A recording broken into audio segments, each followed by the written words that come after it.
कि सीमाओं पे बहुत तनाव है, कहीं चुनाव हो रहे हैं कि सीमाओं पे बहुत ज्यादा तनाव है, कि देखना किसी प्रदेश में कोई चुनाव है, कि देखना कहीं कोई किसी प्रदेश में क्या चुनाव है। ये कहीं उस एंगल से भी लोग इतने देवी देवताओं के, मतलब 33 कोटि या 33 करोड़ देवी देवताओं के देश में वो ना तो कहीं मोहम्मद गौरी को रोक सके, ना मोहम्मद गजनवी को रोक सके, ना मीर कासिम को रोक सके, ना चंगेज खां को रोक सके, ना तैमूर लंग को रोक सके, ना इब्राहिम लोदी और बाबर को रोक सके, ना अंग्रेजों को रोक सके, ना हुनों डचों को रोक सके। किसी भी देवी देवता ने जो लिखा कि जब जब धरती पे अधर्म होगा तो ये देवी देवता भगवान आएंगे, यहां हमें बचाने के लिए कोई नहीं आया। तो पहले उसको स्टार्ट करके जातिगत एक प्रेस कॉन्फ्रेंस करे प्रधानमंत्री जी, और उसमें ये डिस्क्लोज करे कि भाई चाहे सरकार बिहार के अंदर किसी की बने किसी की नहीं बने, लेकिन जातिगत जनगणना हो करके हर जाति को उसकी संख्या के अनुपात में शासन प्रशासन जुडिशरी और बाहर जो देशों में राजदूत जाते हैं, जो भी हमारे कारपोरेशन और बोर्ड हैं, उन सब जगह आपकी हिस्सेदारी सुनिश्चित की जाएगी। शायद जातिगत जनगणना का मुद्दा भी इसी एंगल से स्टार्ट किया गया हो, लेकिन इतना मैं जरूर कहूंगा कि पूरे देश के अंदर इस बात को लेकर के बहुत ज्यादा आक्रोश है, और हम सब चाहते हैं कि उन लोगों को इस बात का उनको औकात दिखाई जाए, और जो लोग ट्वीट करके देख रहे हैं कि पुलवामा से पहले भी लोगों को इस बात का बहुत अंदेशा हुआ, जिसमें अभी तक कोई पता नहीं लगा कि वो RDX कैसे आया, वो 40 जवान जो हवाई सेवा मांग रहे थे उनको क्यों नहीं दी गई। जो उपराष्ट्रपति था वो कह रहा था कि इनके लिए ये सुविधा, और ये हाँ राज्यपाल ने अगले दिन रैली ही की क्या जरूरत थी, बिहार में रैली की ही क्या जरूरत थी। लेकिन हम सिर्फ इतना कहेंगे कि प्रधानमंत्री जी आपने बहुत सारी बातें कह रखी हैं, पिछले वीडियो जो आपके जितने भी लोगों ने चला रखी,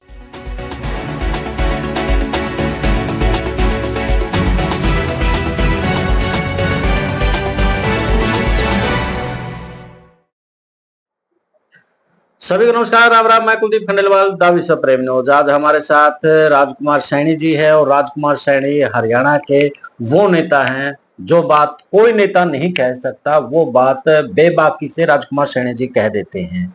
आज जिस तरीके से ज्योतिबा फुले की मूवी है, या फिर जातिगत जनगणना के ऊपर केंद्र सरकार ने जो फैसला लिया है, इसके अलावा पहलगाम में जिस तरीके से एक हादसा हुआ है, उस हादसे से पूरा देश सदमे में है।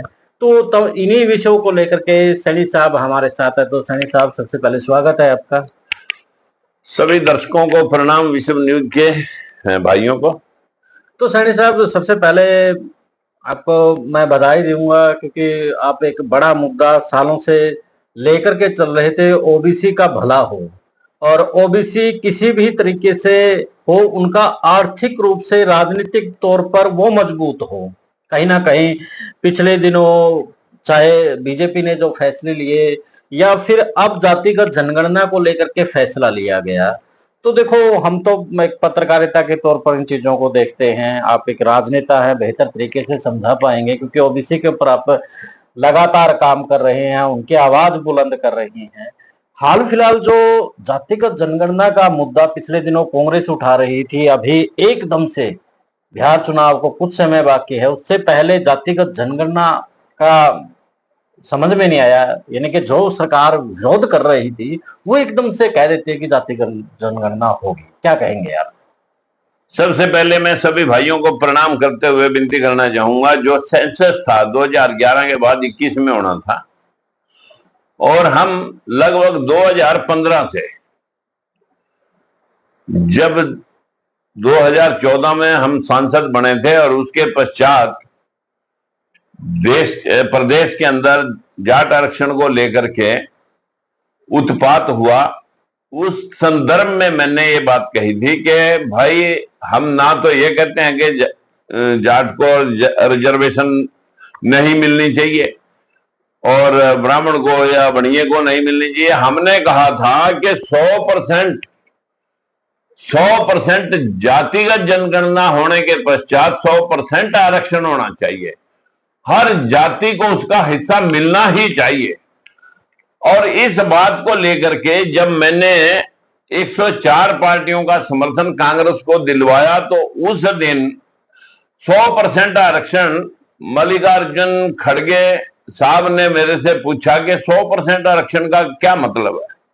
मैं कहा जनाब, जो हम 100% आरक्षण की बात कह रहे हैं वो जातिगत जनगणना करके हर जाति को उसकी संख्या अनुपात में उसका शासन प्रशासन और जुडिशरी में उसकी हिस्सेदारी सुनिश्चित करना ही सरकार का धर्म है। क्योंकि संविधान के अंदर यही लिखा हुआ है, सबके वोट बराबर हैं, सबके अधिकार बराबर हैं, जाति धर्म लिंग भेद से जन्म स्थान से कोई ऊंचा नहीं कोई नीचा नहीं। लेकिन इस देश में हजारों सालों से मनोवादी संस्कृति को लोगों निचले तबके के ऊपर थोप करके उनको शूद्र बना करके जब वोट लेने तो हिंदू और जब अधिकार देने तो शूद्र, फिर ये नीच है, हीन है, दीन है। और इस प्रकार की व्यवस्था इस प्रदेश में हजारों सालों से चली। लेकिन महात्मा ज्योतिबा फूले के विचारों से ओतप्रोत। सैनी साहब, मैं बीच में आपसे इस जो आप दिखा रहे हैं ये कब की छपी हुई है? ये 2015 में मैंने 5 मुद्दों के साथ छापी थी। 2015 में मैं इसलिए जाट आरक्षण के साथ मैंने इसलिए ये बात पूछी है क्योंकि अभी जातिगत जनगणना को लेकर के हर कोई क्रेडिट लेने की फिराक में है। ये 2015 में मैंने लगभग 3 लाख कॉपी छपवा करके पूरे प्रदेश के कोने कोने तक लोगों तक ये पहुंचाई थी। 5 मुद्दों पर मैंने बात की थी। पहला मुद्दा 100% आरक्षण, जातिगत जनसंख्या अनुपात में जातिगत जनगणना करके बाद। दूसरा, एक परिवार एक रोजगार। तीसरी बात कही थी मनरेगा को किसानों के साथ जोड़ना। और चौथी बात कही थी हम दो हमारे दो। और 5वीं बात कही थी कि इस देश के अंदर जो अंधविश्वास और पाखंडा इसे खत्म करके संविधान को पूर्ण रूप से लागू करना। तो सैनी साहब, जिस तरह से कैसे जातिगत जनगणना की बात प्रदेश और प्रदेश में हो रही है, इसका लाभ किस प्रकार से ओबीसी को मिलेगा? देखिए, आपकी जानकारी के लिए मैं बहुत विस्तृत तौर पर तो ना बता सकूंगा क्योंकि अभी फिर बहुत समय लग जाएगा। लेकिन मैं इन शॉर्ट आपको बताना चाहूंगा कि जातिगत जनगणना इस देश का मूल प्रारूप है। हर 10 साल के बाद सेंसस होता है और 2021 में सेंसस होना था और 2011 में भी जातिगत जनगणना के अंदर जातिगत जनगणना का कॉलम था, लेकिन वो डिस्क्लोज नहीं किया गया। और उसके पश्चात उस मुद्दे को जो हम उठा करके पूरे प्रदेश के अंदर भ्रमण कर रहे थे, तो उसी मुद्दे को मल्लिकार्जुन खड़गे की दरबार में जब हमने इस मुद्दे को उठाया तो उन्होंने भी जातिगत जनगणना को, कांग्रेस ने भी प्रायोरिटी देते हुए इस मुद्दे को अपने घोषणा पत्र में लिया। तो डिस्क्लोज क्यों नहीं किया गया उस वक्त 2000? लेकिन ये जो मनुवादी व्यवस्था के लोग हैं, जो आज कह सकते हैं, जो आज मौजूदा सरकार चला रहे हैं, इसमें इनका सारा एजेंडा नागपुर से चलता है। वो नहीं चाहते कि किसी प्रकार 11 में तो कांग्रेस की सरकार थी। 2015 की हम बात कर रहे हैं। 11 में जातिगत जनगणना हुई थी। 2000 जातिगत जनगणना कांग्रेस की सरकार में हुई थी। 2014 में उन्होंने भी डिस्क्लोज नहीं किया था। मैं यही तो बात उठा रहा हूं। कांग्रेस ने भी इसको डिस्क्लोज नहीं किया था 2011 के सेंसस में। और 2021 वाली तो हुई नहीं अभी। 2021 का जो सेंसस था उसमें 3 साल विलंब हो गया इसी जातिगत जनगणना को लेके। इससे ओबीसी को नुकसान क्या कुछ हुआ है? ओबीसी का तो पूरा अभी 60% ओबीसी इस देश के अंदर आंकलन आ रहा है, क्योंकि बिहार के अंदर जातिगत जनगणना नीतीश कुमार जी ने कराई और वहां 60% लोगों का सेंसस में जो संख्या निकली वो इतनी आई। और हिस्सेदारी हमारी पूरे प्रदेश के अंदर, पूरे देश के अंदर शासन और प्रशासन में स्टेट वाइज तो थोड़ा भिन्न है, लेकिन केंद्र सरकार की सभी संस्थाओं में अभी बैकवर्ड 10% है। चाहे वो हमारा शिक्षा का विभाग है, यूनिवर्सिटियां हैं, या मतलब जो है ना कॉलेजेज हैं, या हमारी जुडिशरी है, या हमारे बाहर विदेशों में राजदूत जाते हैं, या हमारे एमपी एमएलए हैं। अभी तक हम सिर्फ 60% लोग अपने हिस्से के 60 पैसे के बदले में 10 पैसे 12 पैसे में है। ये मेरे पास आंकड़न है। मैं आपके सामने ये बताना भी चाहूंगा क्योंकि मेरे पास सभी कागज मौजूद हैं। ये बैकवर्ड क्लासेज की हिस्सेदारी जो अभी मेरे पास यहां जो आंकलन आया, ये अभी तक 11.23%, यानी 11.23% अभी हिस्सेदारी है बैकवर्ड समाज की। और इस बात को उठाते उठाते जब हम कांग्रेस को सपोर्ट किया तो कांग्रेस ने भी इस मुद्दे को अपने घोषणा पत्र में लिया, लेकिन बीजेपी निकारती रही। बीजेपी ने इस बात को बहुत अलग अलग ढंग से पेश करने का प्रयास किया कि इससे तो जातिगत भेदभाव बढ़ेगा, इसमें देश में जाति व्यवस्था खराब होगी, जातिगत भेदभाव बढ़ेंगे। ये सारे बहाने हैं किसी समाज को उसका हिस्सा देने के, ना देने के। तो सर साहब अभी बहाने हैं, लेकिन अभी केंद्र सरकार ने मंजूरी तो दे दी है कि इस पे जनगणना। देखिए, अभी मैं इतना कहना चाहूंगा कि बहुत कुछ कह रखा बीजेपी ने, 2 करोड़ नौकरियों के बारे में भी कह रखा था। इनका जुमला साबित होगा, ये कहना चाह रही है। हाँ, 2 करोड़ नौकरियों के साथ साथ जो इनका जो महंगाई का, पेट्रोल का, गैस का दाम सस्ता करने का, 35 रुपए पेट्रोल देने का भी था वादा। तो ओबीसी को बहुत सारे वादे हैं, इनको लॉलीपॉप दिए जाते हैं बैकवर्ड दलित समाज के। ओबीसी के साथ एक बड़ा धोखा हो सकता है, लेकिन अगर वास्तविक तौर पर प्रधानमंत्री ओबीसी हैं तो मेरी हाथ जोड़ के विनती है प्रधानमंत्री जी, अब तो आपने हमारा मुख्यमंत्री भी बैकवर्ड का बनाया, स्टेट वाइज और सेंटर वाइज। कृपया अगर आपके होते हुए जब आप अपने आप को बैकवर्ड साबित कर रहे हैं तो फिर ये पूरी जुडिशरी के अंदर 600 जजों में बैकवर्ड के आप एक श्वेत पत्र तो जारी करते हैं। कितने बैकवर्ड के जज हैं पूरे देश के? 25 हाई कोर्ट और एक सुप्रीम कोर्ट में। कम से कम 1% तो कर देते हैं। वो भी 1% नहीं है कि 50-60 हो, 1-2 को छोड़ करके कोई हमारा जज ही नहीं है जहां आखिरी फैसले होते हैं। देश की 50 से ज्यादा यूनिवर्सिटियां हैं, उसमें हमारी हिस्सेदारी प्रोफेसर, एसोसिएट प्रोफेसर में 1 अप्रैल 2018 तक 0। अरे हद हो चुकी है इस देश में। लेकिन कहीं ये जुमला भी जुमला ही ना साबित हो। मैं सभी भाइयों से विनती करना चाहूंगा कि अभी बिहार का इलेक्शन सामने है, आप भावावेश में बह जाते बहुत जल्दी हैं, लेकिन अगर सेंसस जारी करना ही है तो पहले उसको स्टार्ट करके जातिगत एक प्रेस कॉन्फ्रेंस करे प्रधानमंत्री जी, और उसमें ये डिस्क्लोज करे कि भाई चाहे सरकार बिहार के अंदर किसी की बने किसी की नहीं बने, लेकिन जातिगत जनगणना हो करके हर जाति को उसकी संख्या के अनुपात में शासन, प्रशासन, जुडिशरी और बाहर जो देशों में राजदूत जाते हैं, जो भी हमारे कारपोरेशन और बोर्ड हैं, उन सब जगह आपकी हिस्सेदारी सुनिश्चित की जाएगी। भले आप backward class, schedule caste, SC, ST, OBC और माइनॉरिटी के एंगल से ट्रीट करें, भले आप जाति के हिसाब से ट्रीट करें, लेकिन आप ये प्रेस कॉन्फ्रेंस करके जनता के सामने अपने मुखारबिन से इस बात को कि लोग जुमला ही ना समझें, क्योंकि पीछे जितनी बातें कही गई वो सिर्फ जुमले निकले हैं। अभी हम आपसे विनती करते हैं कि आपने एक बहुत अच्छा कदम उठाया है। अगर आप इसको साबित कर देंगे तो आपका जीना और इस देश के ऊपर शासन करना सार्थक हो जाएगा। अगर आप वाकई ओबीसी हैं तो इनके साथ इंसाफ कर दें।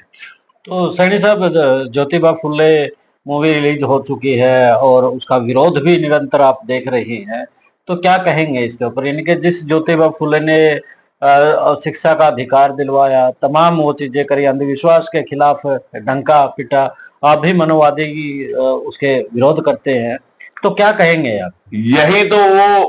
यही तो वो भेदभाव है जिसका जिक्र मैंने पहले हजारों सालों से मनुवाद को, मनु संस्कृति को जिस प्रकार से निचले तबके का शोषण हुआ, इस देश की अगर बदनसीबी है, इस देश का पिछड़ापना है, इस देश की कमजोरी, बार बार इस देश के ऊपर बाहर के आक्रांताओं का आक्रमण, सिर्फ एक मनुस्मृति ही मूल कारण है कि निचले लोगों को पता कुछ नहीं, उनको ना शिक्षा दी गई, ना उनको लड़ना सिखाया गया, ना उनको किसी पर, वो तो सिर्फ मानसिक रूप में मतलब एक किस्म से मनोरोगी पैदा कर दिए गए। और जो लोग इतने देवी देवताओं के मतलब 33 कोटि या 33 करोड़ देवी देवताओं के देश में, वो ना तो कहीं मोहम्मद गौरी को रोक सके, ना मोहम्मद गजनवी को रोक सके, ना मीर कासिम को रोक सके, ना चंगेज खां को रोक सके, ना तैमूर लंग को रोक सके, ना इब्राहिम लोदी और बाबर को रोक सके, ना अंग्रेजों को रोक सके, ना हुनों डचों को रोक सके।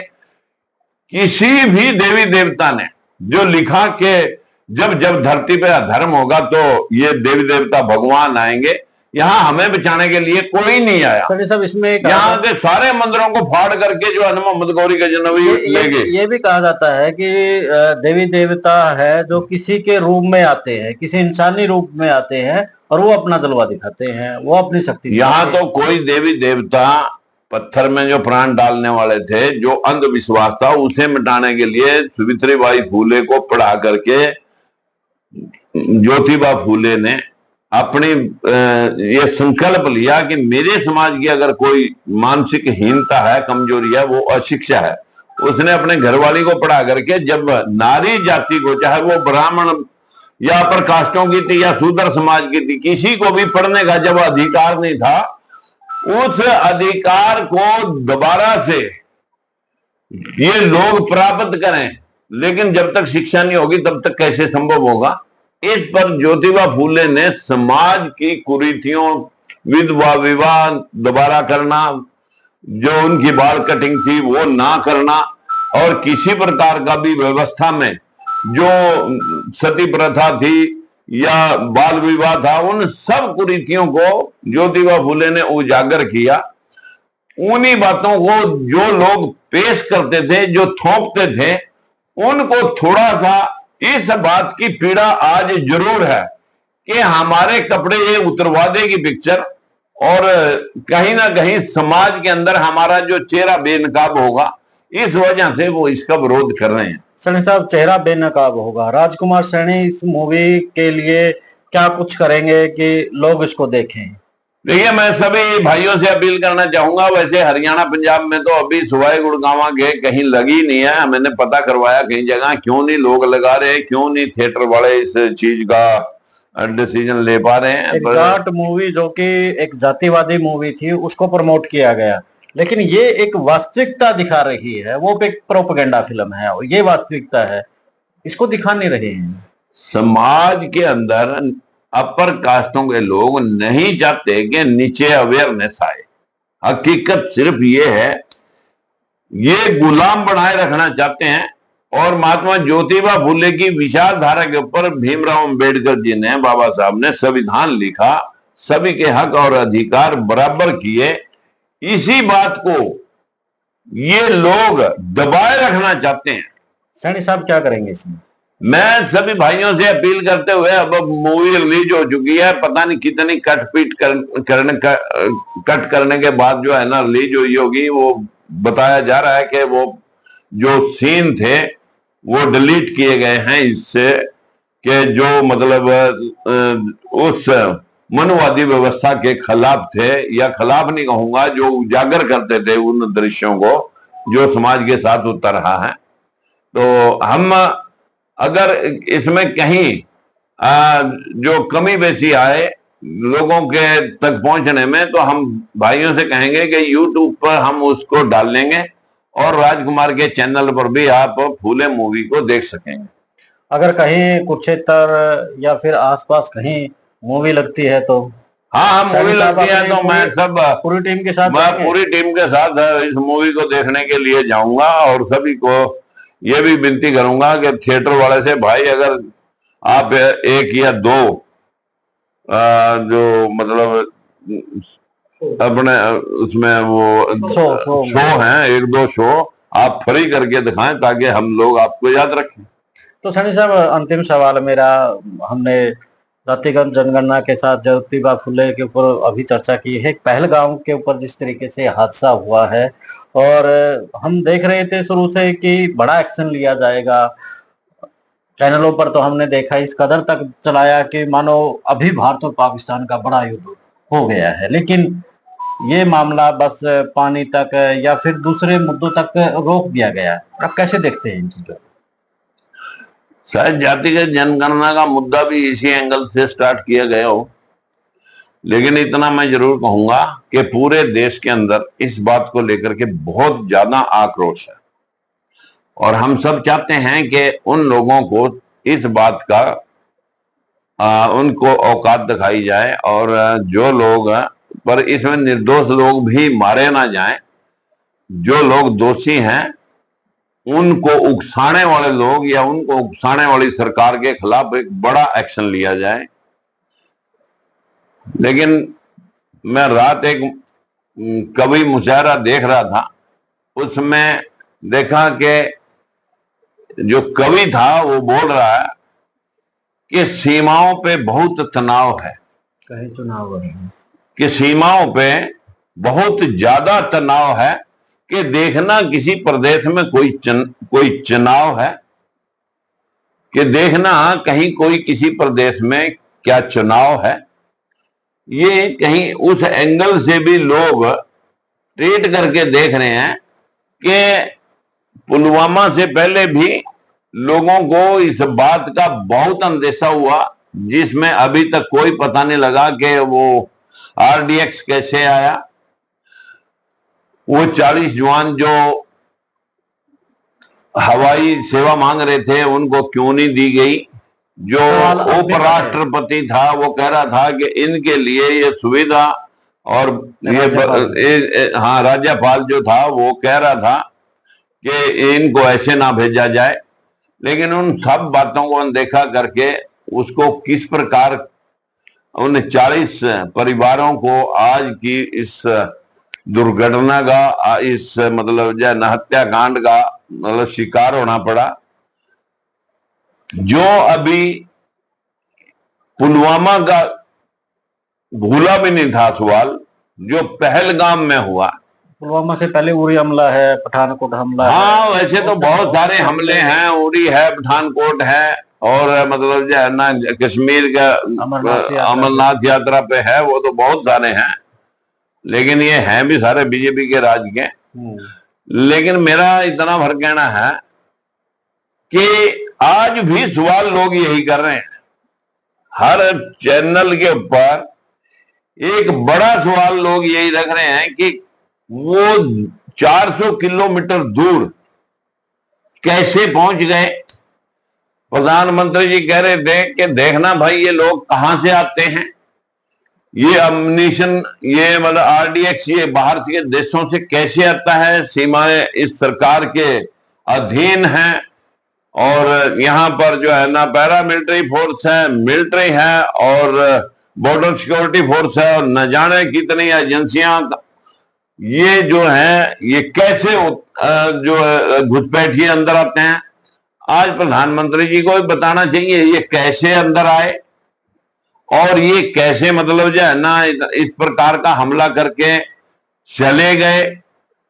हालांकि कोई लोगों के, क्योंकि मैंने अभी तक किसी ये सवाल किसी टेररिस्ट को जाति धर्म पूछ करके कोई वीडियो अभी तक सामने आया नहीं जिस वीडियो में वो धर्म पूछ रहा हो।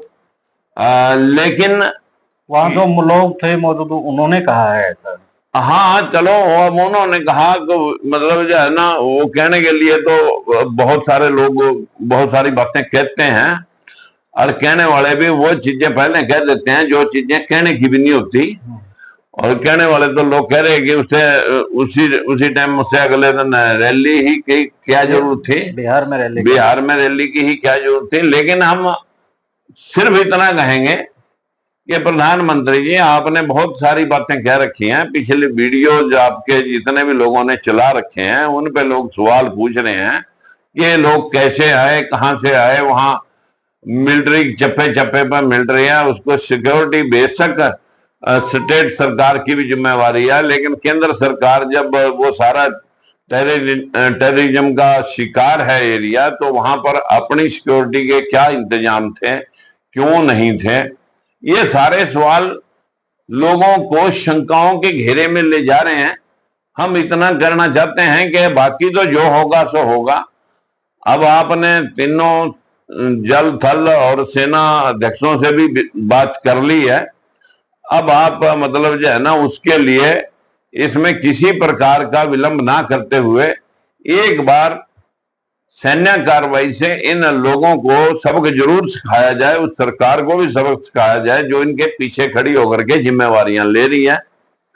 और मैं इतना ही कहूंगा, हम देश के साथ हैं, उन लोगों के साथ हैं जिनके परिवारों के साथ ये घटना घटी है, उनके प्रति संवेदना प्रकट करते हैं। हमारे लिए किसी प्रकार का भी कोई सरकार अगर उनके सहयोग के लिए कुछ हमारे से मतलब जो है ना, अगर सरकार जनता से कुछ मतलब जो रिलीफ फंड इकट्ठा करेगी तो हम उसमें भी कंट्रीब्यूट करने के लिए तैयार हैं। सैनी साहब, जो पहलगाम में अभी में एक सौमित्र राय पत्रकार है, वो लिख रहे हैं कि एक अधिकारी मनाली के अंदर करोड़ों रुपए की जमीन खरीद रहा है जो कि कश्मीर में तैनात है। इस वक्त जमीन खरीदना जब ये हादसा होता है, देखिए, मैं जो कुलदीप भाई, मैं आपके सामने बात भी जरूर कहूंगा कि जो करोड़ों करोड़ों रुपए की जमीन ना उसने खरीदी, उससे पहले एक फौजी सेक्टर उरी में, पता नहीं कौन से सेक्टर की बात कर रहा था, मेरे पूरा ध्यान नहीं आ रहा, कि वो कह रहा है कि एक बिष्ट पता नहीं बिष्ट नाम का एक ऑफिसर है, वो उसके प्रति जो है ना शंकाएं जाहिर कर रहा है कि उसने इतने लोग हटा दिए, साइड कर दिए, उन लोगों को वो जो एंटर कराता है, जो यहाँ टेररिज्म फैलाते हैं। और वो शायद उसी अफसर के मुतल्लिक होगा कि जो अफसर जमीन खरीद रहा है, जिसने बंबई में भी न दिल्ली में भी घर ले रखे हैं और न जाने कहां कहां घर ले रखे हैं। अब ये बात तो सुनी सुनाई, मैं जब तक तथ्यों पे आधारित बात आएगी मैं तभी बात कह सकूंगा, लेकिन इतने मैं जरूर कहूंगा कि ये सारी हमारी सीबीआई है, ईडी है, या मतलब एनफोर्समेंट है, ये जितने भी मतलब डिपार्टमेंट हैं इस काम के लिए, उन लोगों को तुरंत उस व्यक्ति के प्रति छानबीन स्टार्ट कर देनी चाहिए जिसके ऊपर कुछ लोगों ने सवाल उठाए। धन्यवाद सैनी साहब। तो सैनी साहब को अपने जातिगत जनगणना से लेकर ज्योतिबा फूले और पहलगाम का जो सच है, यानी कि किस तरीके से यहाँ पर जो लोग, देश की जनता जो जवाब चाहती थी लेकिन जवाब नहीं मिला, तो तमाम हमारे जो सवाल थे, जो शंकाएं थी, वो राजकुमार सैनी ने अपने जवाबों के साथ कुछ हल भी किए हैं। तो आप अपनी राय जरूर रखिएगा कि जो सैनी साहब ने जातिगत जनगणना के साथ दूसरे मुद्दों पर जो बात रखी है उसमें क्या कहेंगे। तो अब तक इतना ही, फिर मिलते हैं एक नए मुद्दे के नए विश्लेषण के साथ। जय हिंद, जय भारत।